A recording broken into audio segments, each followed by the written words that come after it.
and Scrappy, who was near the exit, did not follow her. He remained still for paused, then turned to go. For he wasn't for the first time in years taking part. He wasn't trying to find a scene. All he was doing was breathing. Social media exploded that evening. Clips from the trial went viral all across the world. Bambi, Tasha, Scrappy freed sentenced. And the announcement followed. Hulu possessed for ratings, it was formally approved but broken. The storylines break down in Part 2. Tasha K narrates and features previously unreleased confessional video. At midnight, a trailer was released. The last clip. Bambi reading by herself from a statement ordered by the court. I allowed TV to influence my reality. I made decisions based on fear, but my future will not be shaped by shame. Although the remarks were harsh, the opinions breaking records. The last scene. Sitting on a terrace, Tasha K, a glass of wine in hand, binder closed. Gazing into the camera, she says, "They attempted to paint me as the antagonist for revealing the edit, but I'm the edit. And I wrote the conclusion. This time, become black." It was shown on television, and the wound was rather deep. The courtroom was more crowded than ever before. This time, word had spread like wildfire. The plaintiff was not seated in Bambi's place. It was she who was on trial. After standing tall with her truth, the woman was now accused of crossing the distinction between television and drama and actual violence. The assault on Tasha K was partially captured on a surveillance video from backstage and was muttered had ultimately caused everything to collapse in every sector of the industry. There were campers outside of Fulton. Tension was icy inside. The county courthouse, which had been displaying banners that said, "Justice for the truth teller," and Bambi broke the script, since morning. With his legal team at his sides, Scrappy sat close to the rear, dodging all the cameras and avoiding eye contact with the lady he phoned his wife once. His name wasn't on the docket for once. For once, he wasn't the bad guy. The bailiff's voice echoed as the court clerk shouted for order. Georgia versus Adicia Benson, well known as Bambi. As Bambi got up from her chair, all eyes in the room turned. She had her hair pushed back and minimum makeup, no gloss or lashes, just resolve and weariness in her eyes. There was no time wasted by the prosecution. Tasha K was summoned as the initial witness. As she approached the platform, her gait moving more slowly than normal and her wrist still wearing a compression bandage from the assault. Her black and white outfit served as a warning, a contrast, and a message. She, without flinching, he swore in. The prosecutor spoke in a cool but forceful tone. "Could you explain what present it to the jury?" the judge asked, nodding. The screen sprang to life as the lights faded. It wasn't a dramatic clip. No music, sound, or editing techniques. Just unprocessed, grayscale surveillance film of before security took Tasha away. Bambi grabbed her arm, slapped the phone out of her fingers, and screamed something incomprehensible. The gasps came instantly. There was a louder hush after that. Bambi sat with a stony look. She didn't dispute it. She didn't recoil. They didn't dispute the recording when her attorney arrived. They debated the cause. It was more than Ms. Benson could handle. According to her defense, she just discovered that Tasha K had altered her private medical records in addition to leaking them, humiliating her while filming. There isn't an attack going on. This is a tipping moment. The story might settle. First, though, Tasha K spoke once more, not as a victim, but as a reporter. "Neither did I influence anything, nor did I unjustly leak anything. She is furious over a DNA file that wasn't authentic." There was silence in the room. The prosecutor blinked. "Please pardon me." Tasha K gave a nod. "Since we're all here under oath, I was going to reserve this for the documentary. That particular file, the one which said that during filming, Scrappy had gotten Bambi pregnant. Production had created it. Bambi gave me permission to just reveal it." The magistrate bent forward. "Do you mean that the pregnancy plot was fabricated?" Tasha K turned back to the court after giving Bambi a quick glance. "Not acted out. From nothing. Never was ever a test or a baby, only a plot that aims to tip the sympathy scale." Scrappy roused for the first time after he began to receive heat online. His face was unreadable for the first time. Chaos broke out in the courtroom. Reporters rushed to get quotes. The jurors appeared to be rattled. Silence was ordered by the judge. The lawyer for Bambi rushed to take charge of the story. Disapproval. The original evidence presented for this did not include this. Trial. If I don't reveal it now, it's perjury. Tasha interrupted. Do you want the truth? What I'm providing is that. She wasn't defending her tranquility. She was shielding a falsehood. And she struck me when I revealed it. Even if the court ordered a recess, the harm was already done. Hands in his pockets, Scrappy went outside with his attorney. Pockets, lowering your head. His every action, every sigh, every blink was captured on video. When reporters yelled questions, he said, nothing. The update that changed everything then arrived. The court was thinking about alleviating. Dismissive of any legal accountability related to the fictitious pregnancy aspect. He had submitted a petition claiming that he was not aware the plot was entirely made up and that the producers had informed him that it was based on confidential health information that Bambi provided on her own. If allowed, he would go unharmed, and exonerated of all responsibility for the falsehood that had ruined his reputation and defined a season. Scrappy was summoned to the stand when the court reconvened, not as a witness, but as a defendant. His sentences were measured, and his expression was taut. I didn't recognize that it was a phony. She informed me that she had completed an exam and was awaiting the results. Producers began to probe it. Then it exploded. I assumed it was genuine. I was unaware until Tasha dropped the file, which only had a Word doc and a few faked tears, not even a test. The prosecutor bent closer. Additionally, how did you feel when you learned?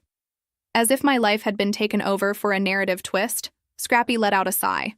For example, my child's mother allowed me to walk into a fire in order to protect her own reputation. I was having trouble breathing while I learned. Once more, I felt like I was being played. Bambi tightened her mouth and turned aside. Behind her, her colleagues muttered frantically. Tasha K. sat still, her face inscrutable. The judge gave a slow nod, then declared a little break before the cross-dash test. Anarchy broke out in the corridor. Supporters let up a yell. Real time? Blog headline refreshes. 1. It backfires when you read Bambi's baby bombshell. Scrappy gets away with it. As the grading system is revealed in real time, another Tasha K. is defended. In the courtroom. After reviewing the revised motion inside, the judge formally declared it official when the court met again. In light of the recently presented testimony and facts, the court acknowledges that Mr. Richardson was not informed of the pregnancy, deception, plot, and will no longer be responsible for any subsequent media or defamatory manipulation. It is decided to drop the accusations against Mr. Richardson. The space came out in sporadic breaths. Bambi's fists tightened like steel on the chair's arms, but she didn't blink. This was no longer merely a trial. It was a takedown. It had never felt colder in the courtroom. Following the judge's dismissal of the charges, the atmosphere completely changed, against Scrappy, and the air had a fog-like quality to it. The person with empathy. The looks Bambi had gotten from the jurors were vanished. Curiosity, mistrust, and judgment were all that were left. With a written transcript from the most recent reunion tape in hand, the prosecutor stood once again. They'll eat this up, you told the producers, Ms. Benson, according to the record. The words hung in the air like smoke. Just let me cry and talk about the baby. Bambi squirmed uneasily in her chair, her fingers twitching and her lips squeezed. Together. The judge accepted the transcript notwithstanding the lawyer's objections over its applicability. In addition to assessing the attack, this court is also considering the reasons behind it. If Ms. Benson used emotional blackmail to gain sympathy from the public and then resorted to violence once the ploy didn't work, that encompasses both the situation and the outcome. There were no more protests after the gavel struck once. Next, the prosecution made a call. Former junior producer Tamika took the stage. Her voice was tremulous at first, but she was determined. I worked on the Season 12 plot development team. I was in charge of field and scheduling. Notes. I once heard Ms. Benson and 2 older citizens on a planning call. Manufacturers. They were generating ideas on how to change public perception. Ms. Benson claimed that bringing up motherhood was the only way to win sympathy. Furthermore, what did they choose to do? The prosecutor inquired. After hesitating, up against Ms. Benson? Spice hesitated. No, since I was aware that it wasn't just her. It was the check, the machine, and the network. However, the moment she struck Tasha over it, that was individual. It was ego. Her tone was as sharp as ice. The voice was cold. The jurors frantically scrawled notes. Even the judge now had a concerned expression. Tasha K. was given the opportunity to testify one last time at that point. It's cross-ex time. Bambi was rattled by her lawyer. Freeman, Ms. You have a reputation for creating drama on the internet, and your posts are frequently provocative, overblown, and even defamatory. Isn't that right? Tasha grinned. Even yet, we're in court because of something I said that's shown to be accurate. Everyone in the room laughed. The judge even made a grin grudgingly. Tasha went on to explain the distinction between journalism and defamation. I always save mine, and so do the receipts. Once more, she held out her binder. It was the trial edition this time. Ms. Freeman, did you harbor personal animosity toward Ms. Benson? Tasha nodded as the lawyer pressed her. Yes, but, she said, after hitting me. I feared she was being played, therefore I shared that DNA file in order to protect her before that. Even the defense was hushed by her admission. I had no idea she was fooling us.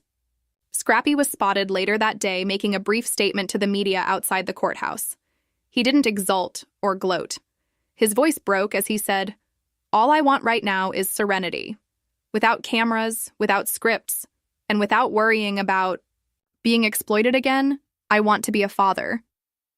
The media barraged him with inquiries about Bambi, but he remained mute and left. Although it appeared that his role in the drama was officially finished, Bambi's was simply becoming worse. That night, court continued for the presentation of the last evidence. Tamika turned in a hard drive with uncut confessionals and raw video that revealed Bambi debating plot direction with producers, practicing lines and requesting retakes when she didn't seem broken enough in certain recent footage. There was no more denying it, no more twisting it, weeks before to the attack on Tasha K. The prosecution took a break. The courtroom, exhausted from the strain of previously revealed, was fired for the day, but there was mayhem outside. Chanted, fans quarreled, and Bambi's blog live broadcasts were a phony. Twitter went ablaze as it received over 1 million views in only 3 hours. At the same time, Shark Scrappy cleared, and Bambi Entreel trended. Hulu released a trailer for the second installment of Broken for ratings, with a new tagline as the plot flips on its head. Tasha K's voice said, She hit me because I wouldn't lie with her, as the teaser came to a close. That's the reality. And that evening in her hotel suite, the reality struck her once more.